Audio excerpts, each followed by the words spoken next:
Hello दोस्तों, कैसे आप लोग? क्या हाल चाल? एकदम बढ़िया, फर्स्ट क्लास। तो आपका अपने चैनल मैथ वाला में आपका स्वागत है। आज मैं आपको बताने वाला हूँ द्विघात समीकरण का गुणनखंड विधि से हल निकाला कि हम लोग द्विघात समीकरण का गुणनखंड विधि से शून्य कैसे ज्ञात करेंगे और उसके मूल कैसे ज्ञात करेंगे। तो मान लीजिए कि आपके पास एक समीकरण दिया हुआ है x² - 6x + 8 = 0।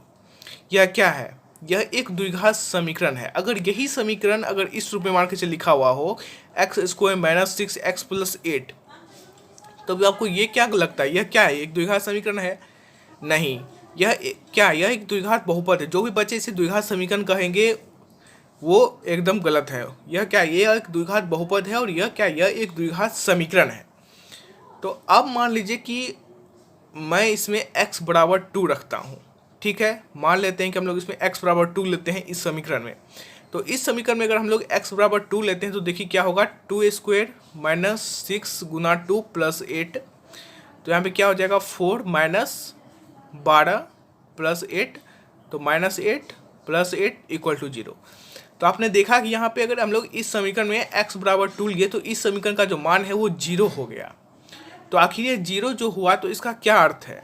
ये जो x बराबर 2 है ये इस समीकरण का मूल है या इस समीकरण का शून्यक है। जिस x के मान को समीकरण में रखने पर उस समीकरण का मान शून्य हो जाए उसे हम लोग उस समीकरण का शून्यक कहते हैं। तो जैसे कि यहाँ पर देखिए हम लोग x बराबर 2 रखे तो इस समीकरण का मान कितना हो गया, शून्य हो गया। तो यह इस समीकरण का शून्य कहलाएगा। अब देखिए हम लोग आगे बढ़ते हैं। मान लीजिए कि आपके पास में एक समीकरण इस रूप में दिया हुआ है ax² + bx + c = 0। इसमें हम लोग ने x बराबर अल्फ़ा लिया। तो x बराबर अल्फ़ा इसमें हम लोग को लेने पे ये जो समीकरण है इसका मान हमें 0 प्राप्त हुआ। तो ये 0 जब प्राप्त हुआ तो ये x बराबर अल्फ़ा जो ये अल्फ़ा क्या हुआ, अल्फ़ा इस समीकरण का क्या कहलाएगा, अब शून्य कहलाएगा और इस समीकरण का मूल भी कहलाएगा। तो आप लोगों ने यहाँ पर से क्या सीखा? यहाँ पर से आप लोगों ने यह सीखा कि शून्यक बराबर मूल, मतलब जिस समीकरण का शून्यक जो रहता है वो उसका मूल भी होता है और जो जिस समीकरण का मूल है वही उसका शून्यक भी होता है। यह बात आप लोग हमेशा ध्यान में रखिएगा कि शून्यक बराबर मूल होता है। अब देखिए मैं आपको मूल का डिफिनीशन बताता हूँ कि आखिर मूल की परिभाषा क्या होती है। आप लोग ने हर जगह देखा होगा, कई जगह क्वेश्चन में आप लोग को दिया रहता है कि गुणनखंड विधि से इस समीकरण का मूल ज्ञात करें। तो आखिर ये मूल होता क्या है? तो मूल का परिभाषा यह होता है। अब देखिए मूल का डिफिनीशन क्या होता है। मूल का डिफिनीशन होता है जिस x के मान को, आप लोग मेरे साथ ही नोट करते जाइए अपने नोटबुक में, जिस x के मान को समीकरण में रखने पर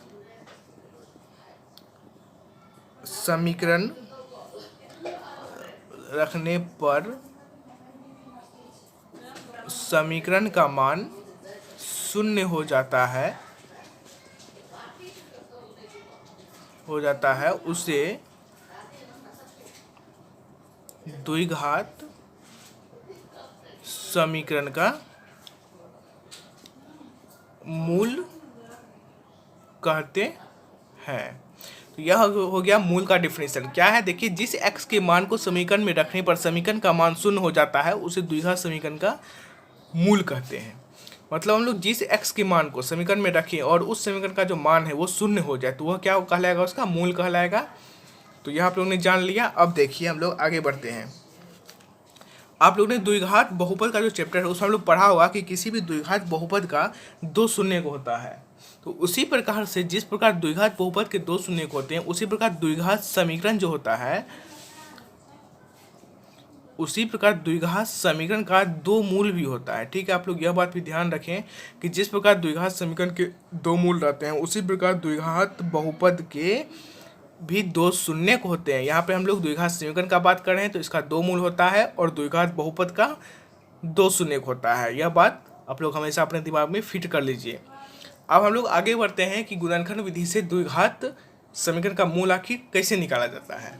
तो यहाँ तक आप लोग नोट कर लीजिए, खास करके ये जो परिभाषा है इसे आप लोग अच्छी तरह से अपनी नोटबुक में नोट कर लीजिए। अब मान लीजिए कि आपको एक समीकरण दिया हुआ है x square minus 6x plus 8 equal to 0।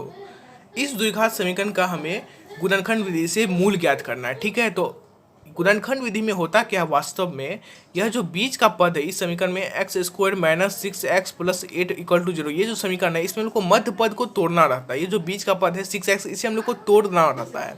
तो अब देखिए हम लोग यहाँ पे क्या करते हैं, यहाँ पर देखिए अचर पद कौन सा है इस समीकरण में, 8 है अचर पद 8, और एक्स स्क्वेयर का गुणांक क्या है, 1 है। इस दोनों का गुणनफल कितना होगा, 8 गुना 1 इक्वल टू 8।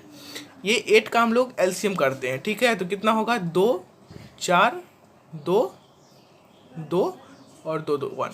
ठीक है, तो यहाँ पर से क्या हुआ, 8 बराबर 2 गुना 2 गुना 2 प्राप्त हुआ। तो ये जो 2 गुना 2 गुना 2 हुआ, तो यहाँ पर से देखिए ये 2 गुना 2 4 और गुना 2, तो 4 में अगर हम लोग 2 जोड़ेंगे तो क्या हम लोग को 6 प्राप्त हो जाता है, तो 6 प्राप्त हो जाता है। तो अब देखिए यहाँ पर से हम लोग इस प्रकार से लिख सकते हैं एक्स स्क्वायर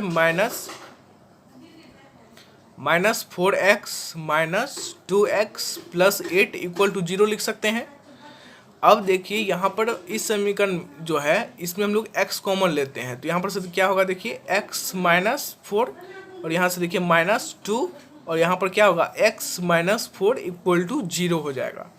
देखिए यहाँ पर जो पद है x माइनस 4 वही यहाँ पर भी है, ये नहीं कि यहाँ पे आप लोग को मान के चलिए x प्लस 6 प्राप्त हुआ है और यहाँ पे आप लोग को x प्लस 8 प्राप्त हुआ, ऐसा नहीं होना चाहिए। जो यहाँ पर है सेम टू सेम वही होना चाहिए, चिन्ह भी दोनों का एक ही रहना चाहिए। यहाँ पे x माइनस 4 है, वही यहाँ पर भी x माइनस 4 होना चाहिए। तो अब हम लोग देखिए इसको इस प्रकार से लिख सकते हैं x minus 2 into x minus 4 equal to 0 लिख सकते हैं। तो यहाँ पर से देखिए हम लोग इसको लिख सकते हैं x माइनस 2 इक्वल टू 0 और x माइनस 4 इक्वल टू 0। तो यहाँ पर से लोग क्या प्राप्त हुआ, x बराबर 2 और x बराबर 4। आप लोग को याद होगा जब मैंने इस वीडियो को शुरू किया था तो मैंने आपको बताया कि x बराबर 2 इस समीकरण में रखने पर हम लोग को 0 प्राप्त होता है। तो यह जो 2 है वो इस समीकरण का मूल या शून्य कहलाएगा। तो अब यहाँ पर भी आप लोग देख रहे हैं कि x बराबर 2 या x बराबर 4 जो है ये दोनों इस समीकरण में हम लोग रखेंगे तो इसका मान 0 हो जाता है। तो क्या हुआ, तो ये जो 2 और 4 है इस समीकरण का मूल या शून्य का है। तो मैंने आपको यह भी बताया था कि एक द्विघात समीकरण का 2 मूल या 2 शून्य होता है, वही यहाँ पर देखिए 2 और 4 प्राप्त हुआ है, तो यह 2 है। तो द्विघात समीकरण का 2 मूल है, यह इसका शून्यक भी कह सकते हैं क्योंकि मैंने आपको बताया था कि शून्यक इक्वल टू मूल। द्विघात समीकरण का जो शून्यक आता है वो उसका मूल होता है, जो उसका मूल है वो उसका शून्यक भी होगा। ठीक है, तो आप लोग ने समझ लिया कि द्विघात समीकरण गुणनखंड विधि से हल कैसे निकाला जाता है। अगर आपको समझ में नहीं आया तो आप मुझे कमेंट करके बताइए कि मुझे समझ में नहीं आया, मैं आपको और अच्छी तरह से एक्सप्लेन कर दूंगा। ठीक है।